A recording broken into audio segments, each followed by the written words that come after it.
I'm Dr. So Cairo. My name is Cairo, and I'm the program director for the Master of Arts, Arts and Cultural Entrepreneurship coursework program. In short, we call this program ACE. Right, so before we begin this information session, I would like you to actually hear from our students and the experience that they have had in our program, because I believe they are the best ambassadors. So I'm going to show you this short video that we just completed a couple of days ago, so you can hear from them what they think about what we offer.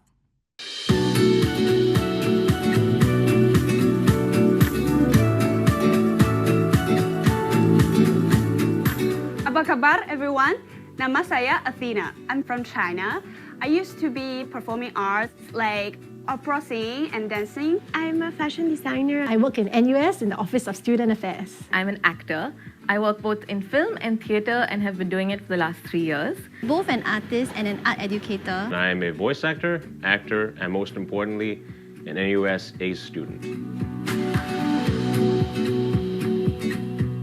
I realized that I was working in a system that was very broken. I was getting tired of constantly being on stage. And while I had the understanding of what was going wrong in terms of craft, I didn't really know what to do with that information and how to really make change happen. I wanted to know how the other side worked, right? How do they curate it? I really wanted to step back and understand how arts appreciation is shaped from broader perspective. I see all kinds of immersive and creative shows here, so it makes me feel like Singapore is a really great platform to study arts and culture industry. What I appreciate most about the program is that not only I'm learning stats, theories with the best in the industry, but also I get these hands-on experiences. I like the range of courses that cover the multiple understandings and skills needed to work in the arts. I think I've really been enjoying the Asia-focused approach to the program because in India we often look westward for answers, but it makes more sense for us to look here back home around our region. I also deeply appreciate how the program gives leeway to explore the rich cultural background that Southeast Asia has to offer. Another highlight is the internship component. As a master student, we are not just building knowledge. We are also here to build networks. We actually visit the sites. We actually talk to people who are currently in charge of these places. I love the program and the people involved in it. The classmates and professors are all very inspiring and super supportive, and they all come from different backgrounds. Who've worked both in the arts and in the business side of things and in policy. Everyone is so passionate, which makes the academic environment all the more enriching. And I especially love how the learning experience transcends the walls of the classroom, from field trips to guest lectures to cultural exchange with friends. Taking a break from teaching was not an easy decision, but I really don't regret it at all. I have been energized by the new knowledge and perspective I've gained. So I would recommend this program to all artists, primarily because I feel like we get a little too lost in our art making, and we need these external skill set and frameworks to really help us keep our practice alive.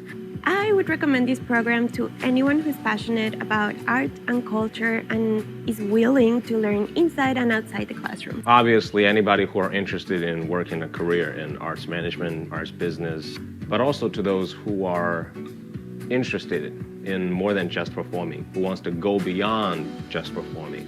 I came here with no knowledge of how things work. I only know how to act and sing, but now I could confidently take on curations of shows or some museum exhibitions. Well, if you love the arts and would like to work in it as a real career, this is the perfect course to give you the vocabulary and criticality needed to make sense of the necessity of the arts in society. One serious advice that I would give incoming students is to really just be open to experiencing new things, people, places, ideas, foods. Ready for different perspective, ready to work with different kinds of people, ready to contribute and resonate with them. Singapore as a place has a lot to offer in that regard, but also the course itself, I think you can take the most out of it if you're open, and also put yourself out there fully.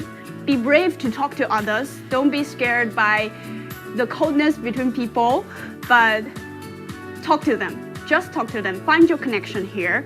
The arts is never one size fits all. These programs help you to see how to tailor your impact.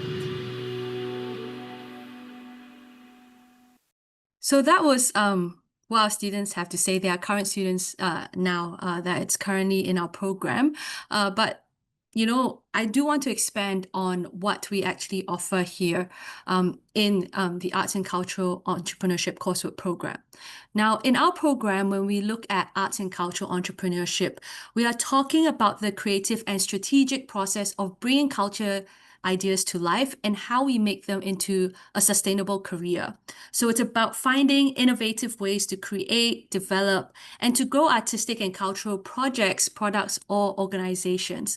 And this could mean launching a new arts venture, curating a creative project, building a cultural institutions, or even running festivals and community programs that brings people together. Now, in our program, we believe that arts and cultural entrepreneurs, they work at the intersections of creativity, business, and culture. They collaborate with artists, cultural institutions, and different partners to create social, cultural, and even economic value. And along the way, they will draw on skills like storytelling, fundraising, marketing, and networking to grow their initiatives. So in many ways, arts and cultural entrepreneurship is an essential part of the cultural economy as it helps to sustain a creative ecosystem, support diversity, and to ensure arts and culture continues to evolve in meaningful, inclusive ways. So why is this important within the creative and cultural industry? Now, if we look at it over the past 100 years, we can see how ideas about art and society has evolved. So, for example, how public art is shaped by what is known as civic humanism, which is the belief that active participation in public life and community is important. Now, this philosophy inspired the rise of publicly funded or sponsored arts. So think of the galleries, libraries, and archives and museums that we know today. Now, these spaces were built not just to showcase art, but to bring people together, foster civic engagement, and express shared values that help shape our sense of community and citizenship. So art in this sense isn't just decorative, it's participatory and transformative because it allows communities to engage in public discourse, reflect on social change, and even imagine new ways of living together. So civic humanism gives us a lens to understand why such engagement is not only cultural, but also ethical and essential. So think about the galleries or museums around you. What purpose do they serve? Are they simply spaces to look at art, or do they play a role in how we connect, how we learn, and participate in our communities? Now, then in the 1930s and 1940s, we saw the rise of mass culture, also known as popular culture. And today it has grown into a global industry with specific focuses on commercial entertainment. Now, the rise of information and communication technology in the 1980s saw the development of the knowledge economy. So instead of relying mainly on physical goods or manufacturing, value was seen in human capital, and this includes things like ideas, knowledge, creativity, and innovation. So how does all this connect to our program? Well, this shift actually paved the way for the global creative industry. Artists, designers, media producers, and cultural entrepreneurs began creating new kinds of work where they are blending creativity with technology. So they weren't just making art, but they were building new business models and careers that rely on skills like critical thinking, digital literacy, and cultural understanding. So in short, the creative economy today is showing how culture and creativity can drive both innovation and economic growth. And that's where arts and cultural entrepreneurship finds its footing today. Now, the latest study from UNESCO has shown that the cultural and creative industries are among the fastest growing sectors in the world. So they are worth an estimated of 4.3 trillion US dollars a year. And that's about 6% of the entire global economy. So this particular industry generates around 2.25 billion US dollars in annual revenue and supports nearly 30 million jobs worldwide. Now, if we look beyond the numbers, these industries are powerful drivers of inclusive growth by creating opportunities for communities. They help reduce inequalities and contribute directly to the goals of the United Nations 2030 Sustainable Development Agenda. So, in short, arts and culture is not just about creativity or passion anymore. It's also an economic engine and a force for sustainable and equitable development. So governments are also now taking note of these initiatives. So we see the Korean waves, there was an increasing global popularity, which actually saw support from the South Korean government through the Korea Creative Content Agency, amongst many others. And now recently we've also seen the establishment of Thailand Creative Culture Agency to support the Thai Wind as their popular cultural products are starting to gain popularity globally.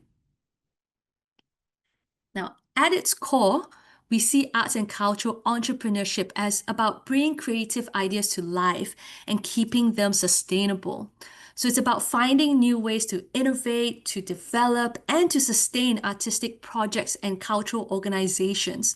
So that might mean launching a new artistic venture, promoting a cultural event, or building something that connects community through arts and culture.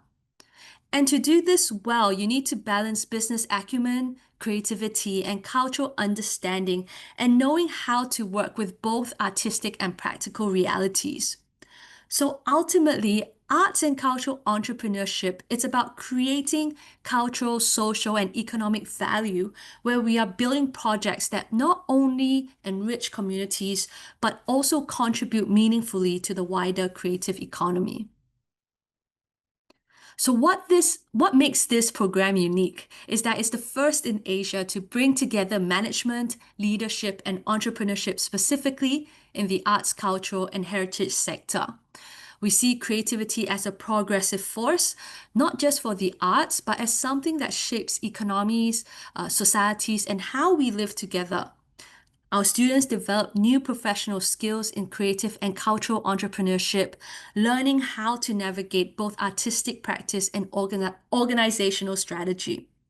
And finally, our program offers insights from experts who bring global perspectives on the fast-changing creative and cultural industries, ensuring that our students are ready to lead, to adapt, and innovate in a dynamic field. Now here on this slide, you can see our current ACE teaching team. And you can see that we have a good mix of experts from academia as well as from the industry.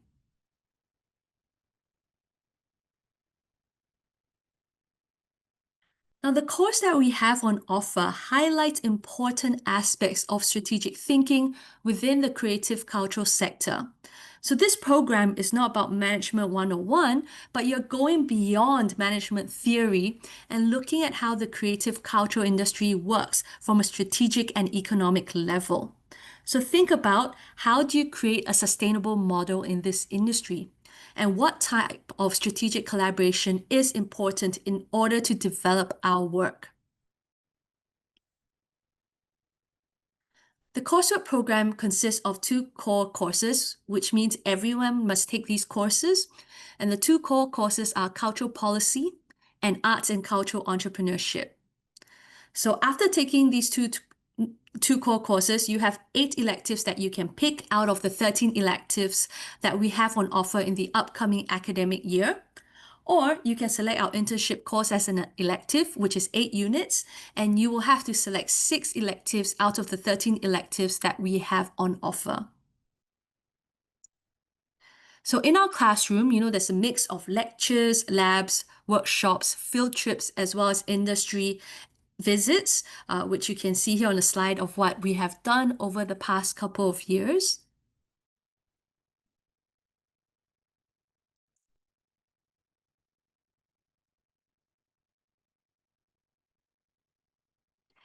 And here are some organizations that we have collaborated with in the classroom.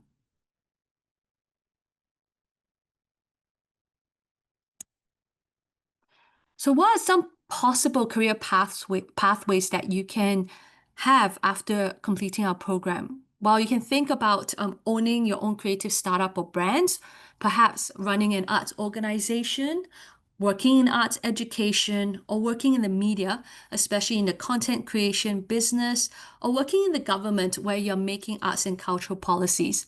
But to be really honest, the opportunities are endless because that's what entrepreneurship is about.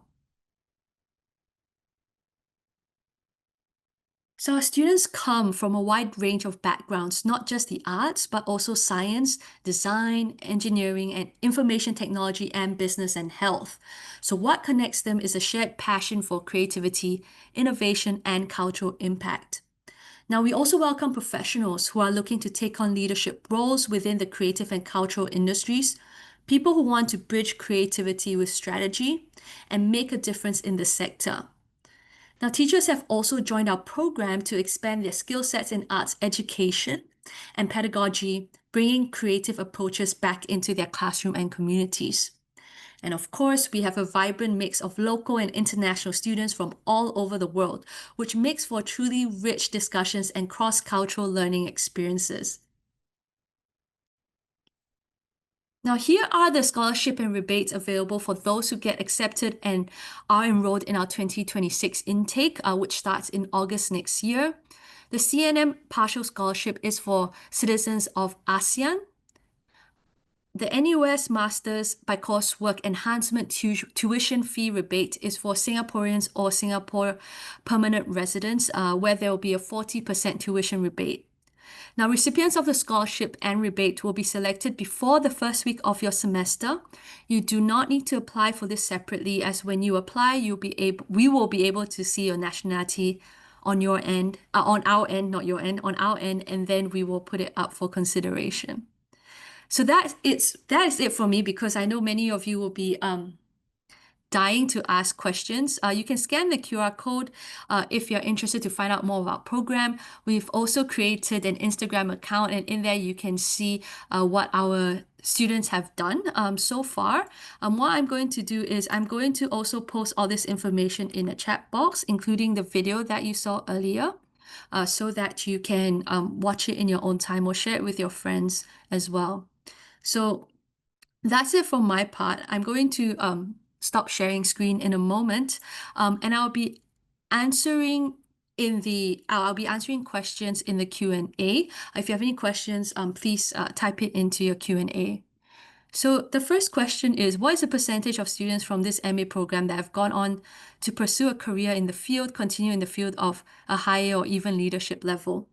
So this is a question that's hard to answer because we don't have any official numbers, but the students who have updated us after they've graduated, many of them do stay in the industry. A lot of them actually do have their own startups back home in their own country. So we have a student now, actually, she spent the past year developing her business idea through the different courses that we have. She has just started working on it and launched her business a couple of months ago. So we have students who have done that. We have students who have gone to work at UNESCO.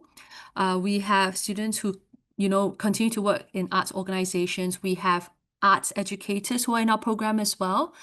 And we have students that are already from the industry but are taking this program and hope to get promoted into leadership roles. And we also have students who are already in upper management or leadership roles enrolled in this program. So I can't give you a direct percentage, but we do have students in that space. The next question is, what are the scholarship opportunities for international students outside of ASEAN? At the moment, at NUS, there are no scholarship opportunities for international students outside of ASEAN. So if you're not from, if your country is not an ASEAN member, unfortunately, you do have to pay the full tuition fee. So Gloria is asking, I want to ask, how much weight does the GRE carry in the application process? Michael, would you be able to answer this question? Yeah, so the GRE is not actually required for the application, so it's not something that we really consider. For international students who did not take their undergraduate degree in the English conducted in the English language, you will need to upload English proficiency test scores, which meet our minimum requirements. So that's the IELTS and or TOEFL tests, but you do not need to submit the GRE. Okay, we have another question. What's the percentage of international graduates from this program who stay behind and work in Singapore? Now, this is a question we can't answer because, like with the first question, we don't really ask. We only know if students update us. I'm just going to be very honest. This is out of our hands. This is something that you need to ask people who are foreigners who are thinking of working in Singapore, because Singapore has some strict guidelines on hiring non-Singaporeans and non-permanent residents. So there is a quota that's in place, like with many other countries. We do have quite a handful of students that have been hired, but to give you a percentage is something that we don't have. Can you speak more about internship companies on the list and requirements in terms of time? So we do not offer internship. We don't offer internships for students. You do have to source for your own internship and go for interviews. So it is competitive. Generally, most of our students who apply do get their internship position because we are very strict with the admission process. So we ensure that all students who come into the program are of quality. So there's no list, but we do have organizations who keep coming back because they have good experience with our ACE students. So what happens is NUS does have a database that you can tap on. And we also have organizations who contact us directly, such as the National Heritage Board and other arts organizations who specifically are looking for our students. So even though you may have these opportunities, but it's still competitive as the organization can choose not to hire any interns from our program. In terms of time, it's held in the summer session. So it's held from the beginning of May to end of July every year. Okay, so I have two questions. What is the acceptance rate for this course? And for the internship, does it take up one semester? So internship is in a special term, so it doesn't take up one semester. So it's in a semester where there's no class from the start of May to the end of December. The acceptance rate for this program is quite low, I'm going to be honest, because we do get quite a high number of applicants. The acceptance rate is about 15 to 20%, but don't give up, just apply because you never know, right? So Megan is my current student now, so nice to see you, Megan. What do the museum curation class look like? And how does it train students to be creative? Will the program be different from NTU? Yes, the program is different from NTU because NTU has a program where you can major in curation, right? So the museum curation class is really Curation 101. It's only held in one semester. So it's for people who are interested in understanding how curation work in this space. So you won't come out as experts because it's only for one semester. Whereas at NTU, the whole program is focused on curation. So that is the big difference. So just remember that our program is about entrepreneurship. It's about building your critical and strategic thinking to prepare you to be to work smart and intelligently. So it's not about giving you particular management skills only or to teach you about how a particular industry works. It's looking beyond that. We're looking at it from an entrepreneurial perspective. In order to be an entrepreneur, you need to understand how these different functions work. Okay. So Agnes is asking, I'm based overseas. How strict are you with regards to in-person attendance for a part-time course? Attendance is required, whether you're a full-time or part-time student. If you do not meet the minimum attendance requirement, you will fail the course. So we do expect full attendance unless there is some reason that you can't attend, right? So generally, we look at around 80% attendance rate. Let me see. Would staff be able to read this MA while teaching at NUS? This you have to ask your department. But we do have we do have actually a lot of students who are also NUS staff. So this you have to ask your department. Michael, I think NUS is a program where full-time? We do currently have a few administrative staff at NUS who are currently part-time students. So we do allow part-time studies. As for academic staff, I'm not sure. I don't believe we have any academic staff from NUS who are currently doing our masters part-time. So I think for this one, you best check with maybe human resources for that as to whether academic staff can take it part-time. Will there be evening classes for those doing the master's part-time and have a day job? Yes, most of our classes are in the evening. For courses that are repeated, so it means that we offer it every semester. One will be in the afternoon, and one session will be in the afternoon, and one session will be in the evening. Courses that are not repeated, they will only be offered in the evening so that we can cater to our part-time students, because we have quite a significant number of students who are working full-time. Okay, so Michelle is saying it's great to see elements of sustainability and creativity in this course. What are the ongoing initiatives at NUS or ACE on these topics outside of the teaching hours? So in terms of initiatives, we don't run our own initiatives, but we encourage students to do so. So we do have the final year project component, which happens at semester 2 of every academic year. So if students are interested in these sustainability projects, we will support them and we will lead them. We will guide them, not lead them, guide them through this process.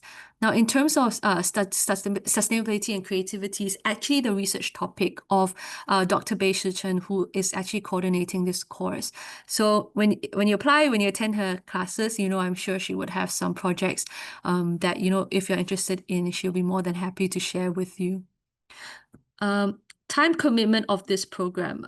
Michael, would you like to answer this? So this depends on whether you study part-time or full-time, right? So if you're a full-time student, so all international students have to take this master's full-time unless you have a work permit in Singapore, right? So you'd have to complete it within 1 to 2 years. If you intend to complete it within 1 year, you generally have to take 5 courses per semester, right? So, so they'll be roughly equivalent to 5 seminars per semester. So that's quite a heavy load, right? So that's kind of the maximum load that students generally take. As for part-time students, these students are generally working, right? So they usually take maybe 2 courses a semester, and they usually complete the program within 2 to 4 years. So 4 years would be the maximum for part-time students. And bear in mind that full-time students, while I said you need to take at least, you need to complete your course within 2 years, you can actually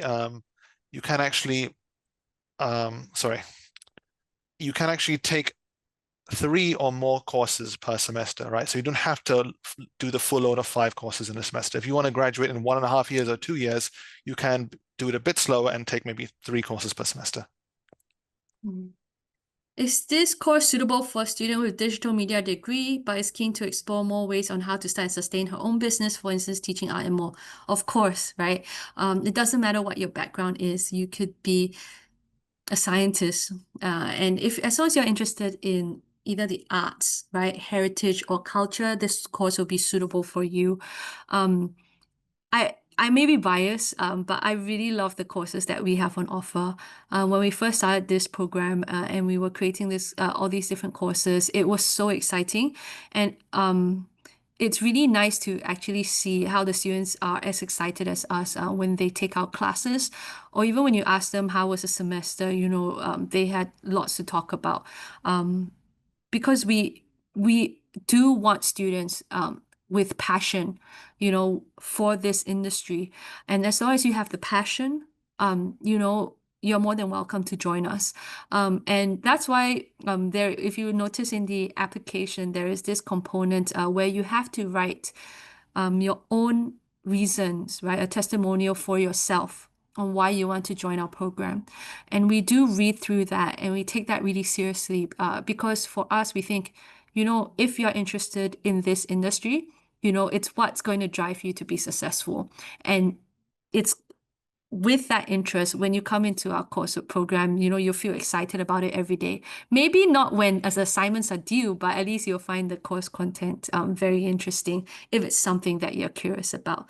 So yes, regardless of your background, regardless of what your undergrad degree is, as long as you have passion for the arts, culture, and heritage industry, you're more than welcome to apply and you will enjoy your time here. Okay, what is the exact degree that will be awarded upon graduation? Will it be a full master's where you can proceed to a doctoral level or something similar to a level 1 master? You will be offered a Master of Arts, just as the program title states. Now, usually when someone wants to take a PhD, they will take a master by research. This is a master by coursework. Now, saying that, it doesn't mean that we don't have students who have gone on to the PhD. We do have students who have taken our program and has gone on to the PhD program. But it is tougher to get into a PhD program when you do a coursework degree. So if a PhD is something that you're intending to do, you perhaps might not want to look at a Master of Coursework program. You want to look at a Master by Research program that will really support your PhD journey. But if you're interested in learning more about the arts, and the industry, you're more than welcome to join us. We have had a handful of students who have gone on to do their PhD, so it's not impossible, but it is a tougher journey. So I'm curious about how to interpret the concept of entrepreneurship. Does it imply that we need to demonstrate some understanding of business within our application materials? The answer is no, right? Entrepreneurship means the ability to innovate. So you don't have to be an entrepreneur to start you don't have to, sorry, you don't have to start a business in order to be an entrepreneur. You can be showing entrepreneurship while working in an organization, right? Or in your own career. How do you innovate what you are already doing? And how do you do it strategically? That's what our course is about. So it doesn't mean that you have to have a startup idea or business idea in order to join our course. If you want to build that creative spirit or innovative spirit in you, this is a course for you. Okay, my name is Omar. Hi, Omar. Are there students from Saudi Arabia or Arabs for the master's degree? At this current stage, Michael, I don't think we have any. No, Do we? I don't believe we have any at the moment. Yeah, it'll be cool. Come join us. We don't, but you're more than welcome to join us. We do talk a bit about the UAE and that region as well, because there's a lot of exciting things happening there. So it'll be nice, for you to apply for this program and to hear from your perspective too. Okay, this is the third question that is about if I will be back to country after graduation. Is there any preference for the question? I don't understand what that question means. If this person could elaborate. Okay, so Ming is asking, do we still offer the option of spring term enrollment? No, so now there's only one intake, which is in August. So there is no intake in January anymore. So the next upcoming intake will be in August. So Agnes, would you say that this is a more practical, more theoretical course? By coursework, I can assume that it's more hands-on. Now, that's a very, very good question, Agnes. It's both. Some courses are more theoretical and some courses are more practical. So it's really dependent on what you like. There are, like the course I teach, cultural diplomacy and in cultural intelligence is quite theoretical because of the nature of the content. But the other course I teach, which is the core course, arts and cultural entrepreneurship, that's more practical, is more hands-on. So it really depends on the topic and who is teaching it. Yeah, so it's a mixture of both. There are some students who get away with not doing any theory courses, theoretically heavy courses. So actually the choice is yours. So it's about picking your elective based on what you want in this course. That being said, even the more practical courses, you do have to learn a few theories as well, because we are a university after all, and this is a master's program, and we believe that theories can help us ground us in our work. From my perspective, what qualities or approaches make an applicant's portfolio or statement stand out in this program? So the application process, how it works. Let me explain how it works. So you submit the application and we go through the application. And then we have, you either get direct admission, so that's where we don't see you at all. The second one, which is where I would say around 80 to 90% of our applicants go through, is an interview process. For us, the interview process is really important because we are looking at we are actually, when we're interviewing, we are thinking about who we want in our classroom and our classroom dynamic, and what can you bring into the class. So honestly, we just want to see your personality and your interests, right? These are the big qualities that matter to us. So if you can showcase, what you're interested in, what you want to get out of this program, right? That is what we are looking for. Really, yeah. If I really have to point to something, that's really the main thing that we're looking at. Your interest in the course and why you're interested. Why do you want to be here? That's very important for us. So what are examples of assignments and examinations for this program? So for this program, we don't have any exams, but we have tests. So for example, for the law course, you have to do a test like with all law course. But other than that, we don't really have exams. The assignments it really depends on the course, right? So for my course, we do a current affairs journal. They have to do an essay and then they have to do a pitch. Different courses have different assignments. For some other courses, the assignments are the full thing is a practical project. So for example, in our cultural analytics course, they actually have to come up with a product, right? So it could be a product that uses VR or AR or something along those lines. So it varies. It depends on what the courses are. I can't pinpoint exactly what assignments are there. There are a variety. If you decide to choose the final year project as the last course that you're taking, right, it's up to you what you want the outcome to be as well. So it can be many things. So our assignments and how our course is structured is very much bring out the entrepreneurship spirit as well. I was wondering whether this program places greater emphasis on the arts market, the cultural industry, or incorporate elements of both. It incorporates all elements, art, heritage, and culture, because we all come from these different backgrounds. So we have lecturers who come from an arts background, so of course they will focus on the arts. We have lecturers that are experts in a heritage background, so they will talk about heritage a lot more. And there are also people like me who comes from arts and culture background, so I will talk a lot about that too. So it's a mixture. So you can choose, right? Whether you want to experience a mixture or if you want to focus on something more specific. For example, if you're interested in arts only, there may be certain courses that you want to take around that. But that being said, we don't have many specialized courses where we look specifically at a particular niche area. We are looking at creative cultural industries broadly, but we do have some courses that look specifically at a particular part of the industry. But as much as we can, we are trying to give students a more holistic experience, so you can see how the different functions within the creative cultural industries work. Okay. So sorry for misunderstanding. There are 3 questions in the online application. And the third one asks whether you plan to return to your home country after graduation and why. As I'm not a local student in Singapore, may I kindly ask if this question is related to the fact that it might be more challenging for international graduates to stay and work in Singapore afterwards? To be honest, I have no idea what's in the application form. So Michael, do you want to answer this question? Right. So from what I understand, this question is it's not set by our department. It's set by the university as a whole. I think for all programs. So our department admissions committee does not factor that in when making decisions. I believe it's most likely just for the university to do data collection. Yeah. So just so that they understand roughly what percentage of our applicants intend to stay in Singapore, to try and stay in Singapore and get a job versus go back to their home country. But it does not affect the judgment of our admissions committee.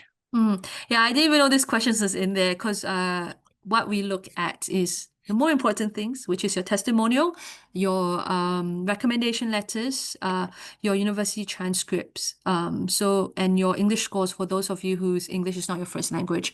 Those are the things that are important to us. So yeah, I didn't even know that was a question. So Omar is saying, yes, you applied to your website but did not receive a response. We have not gone through the applications yet.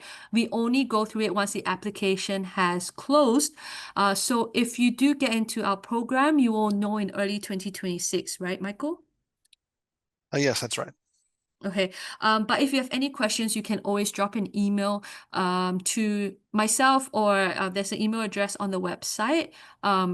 Especially if you want to check whether your registration has gone through, you can always check in with us. Okay. If the grades I will achieve during bachelor is subpar, what can I do to appeal to the admissions? And are past grades big factors in admissions? Appeal, we don't have an appeal process for admissions for a master's program. I would say don't worry too much of your grades at this point.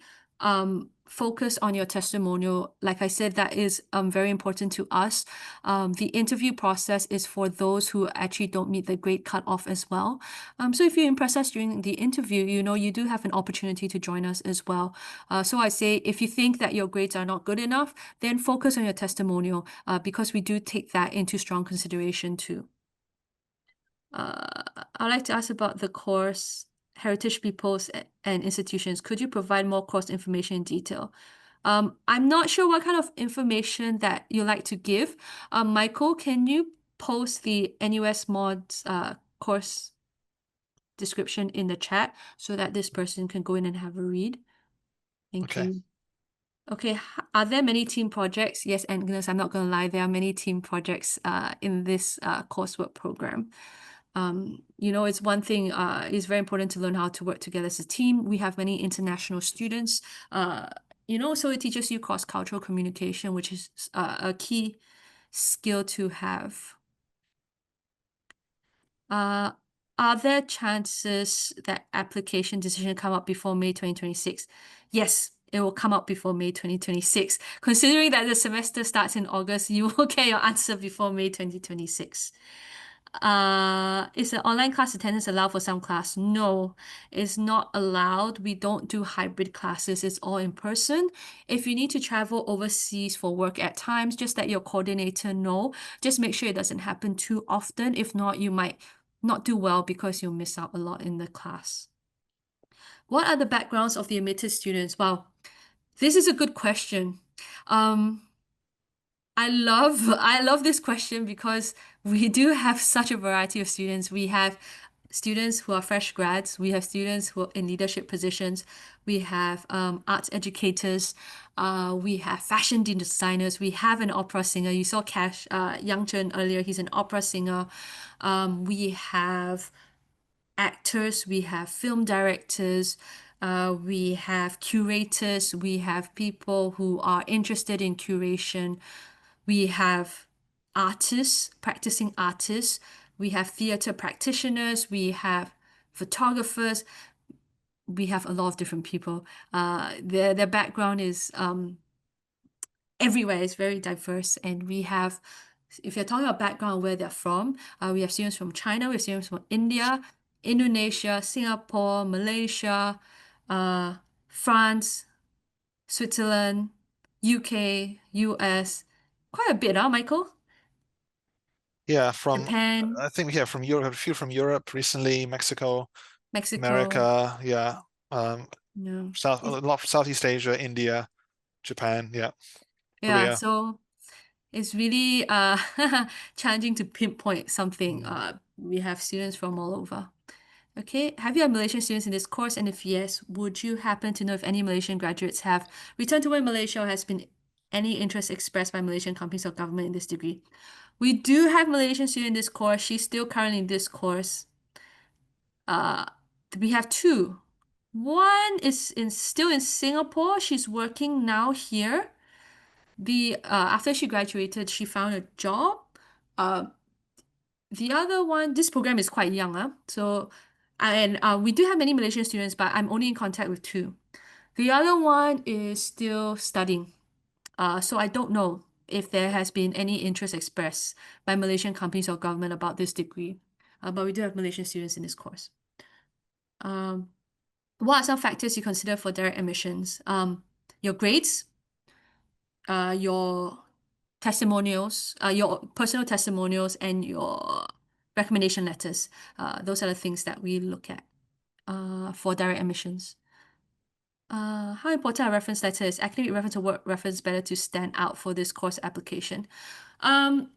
If you have already been working for a long time, of course your work reference will be better. But if you are a fresh graduate, your academic reference will be better. So it depends on where you are in your career.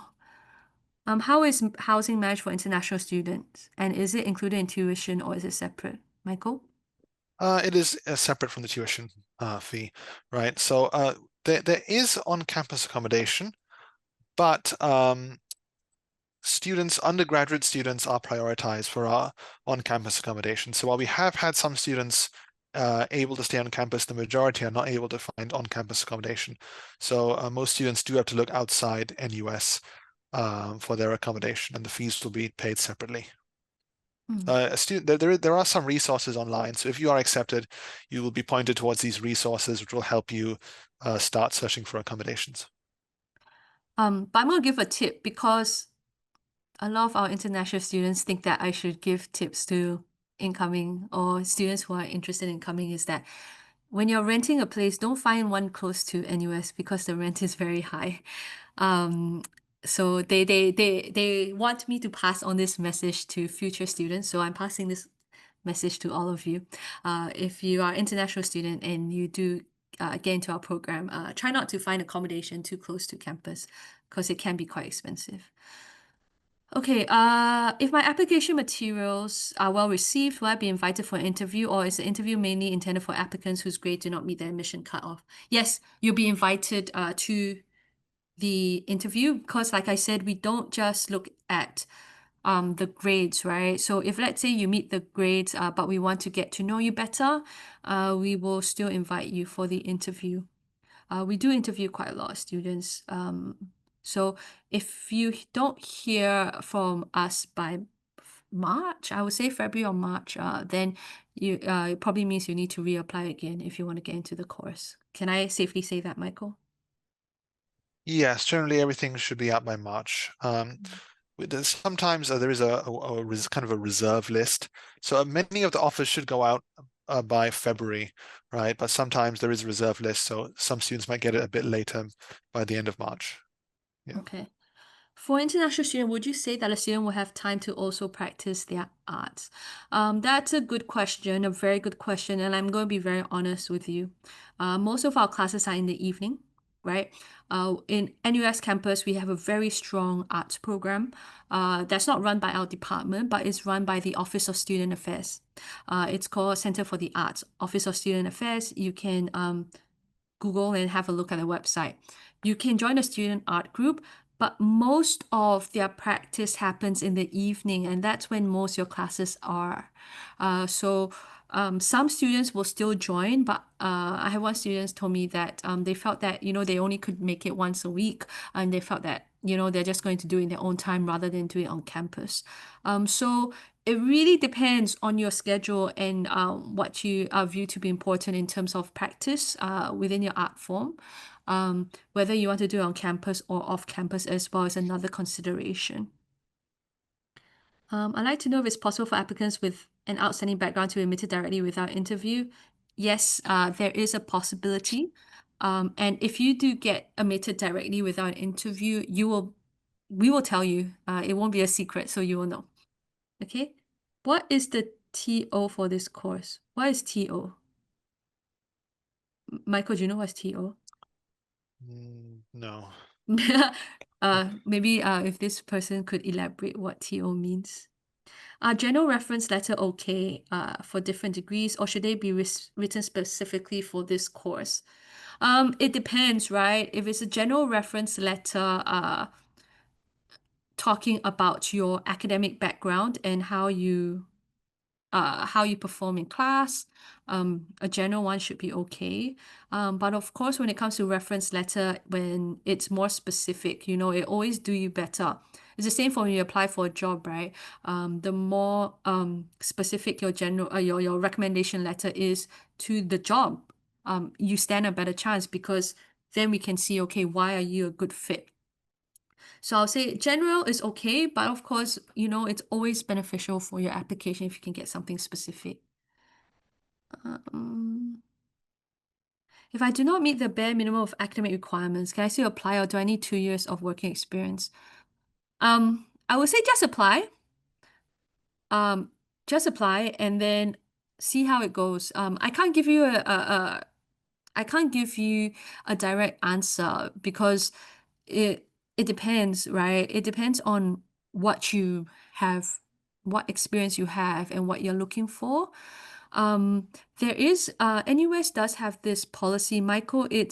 What's the average grade that they need to have? B, minimum. So you need to make sure that your entire degree program you have a B grade average. So if you don't have a B grade average, I would then suggest you work first. Work for a couple of years before coming into this program because of this NUS policy. Okay, Or at least a second class lower honors degree. okay. Is recommendation letter more important than a personal statement?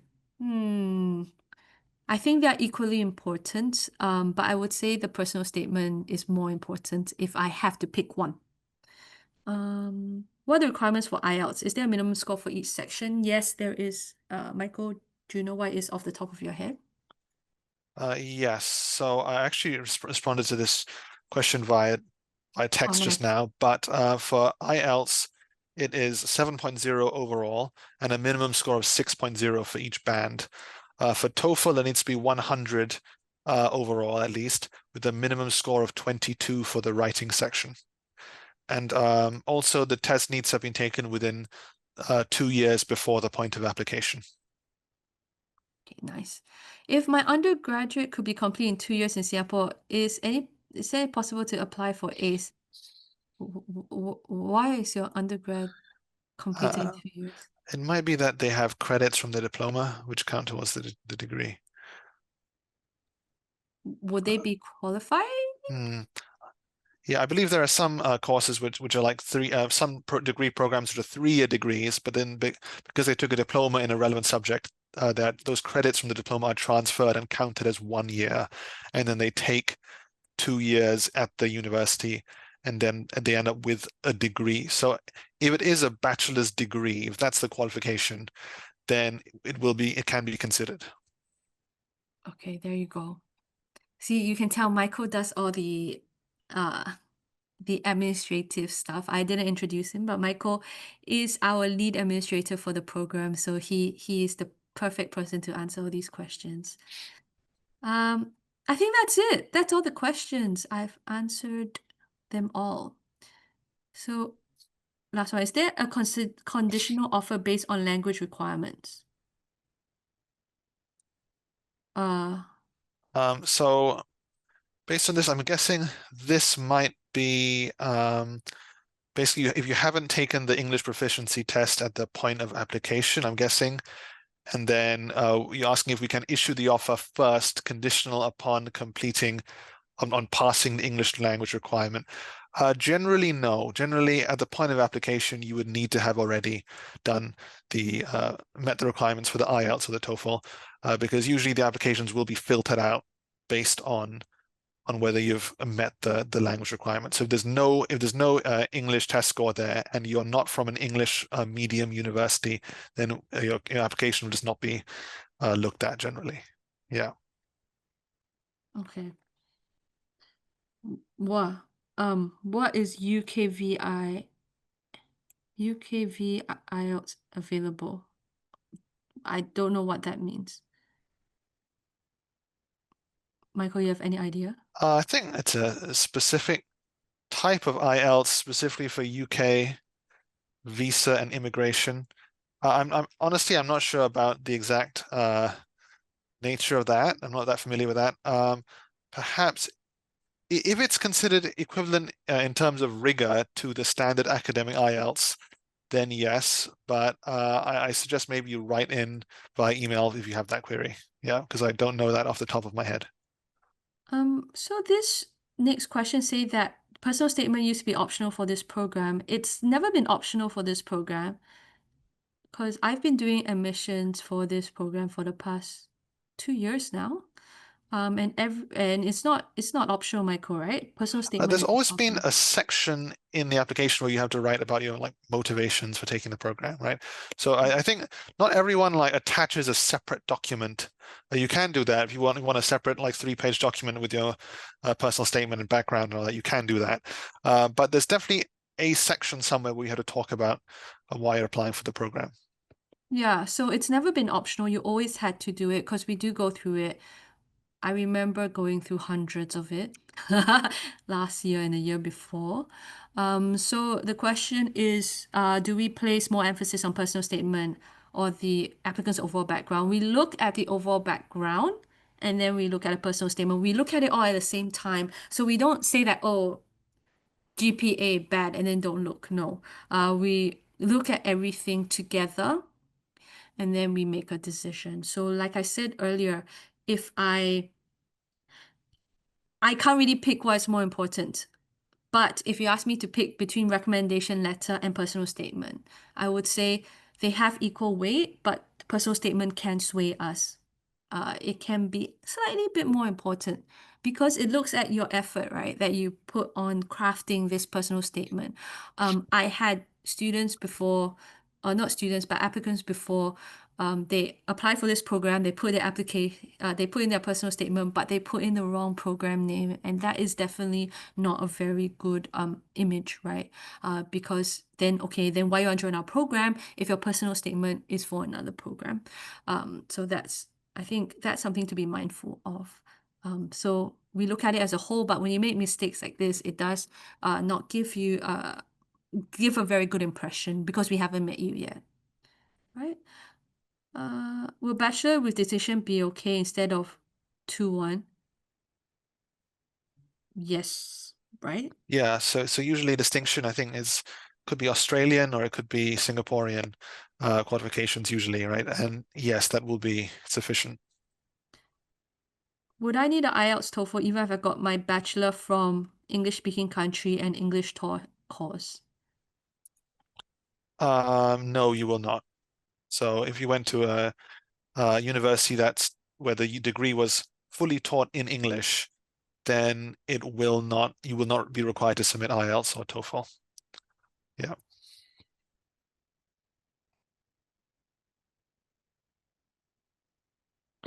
Sorry, the personal statement is the same as the motivational letter. Okay. So, it's optional? Is optional now, Michael? I didn't know it was optional. I think maybe the GDA3 system splits the questions differently. But you definitely need to fill in at least one of those sections, right? So basically you have to state your motivation somewhere, why you're taking the program, right? It won't look good if you just don't write anything about why you want to join us, right? Okay. All right. I think that's it. I still don't know what TO is, so can't answer that question. So thank you very much for coming to today's session. I wish you all the best. Looking forward to reading all your applications. And yes, have a very good evening and a great weekend. It's nearly there. Thank you very much. Bye.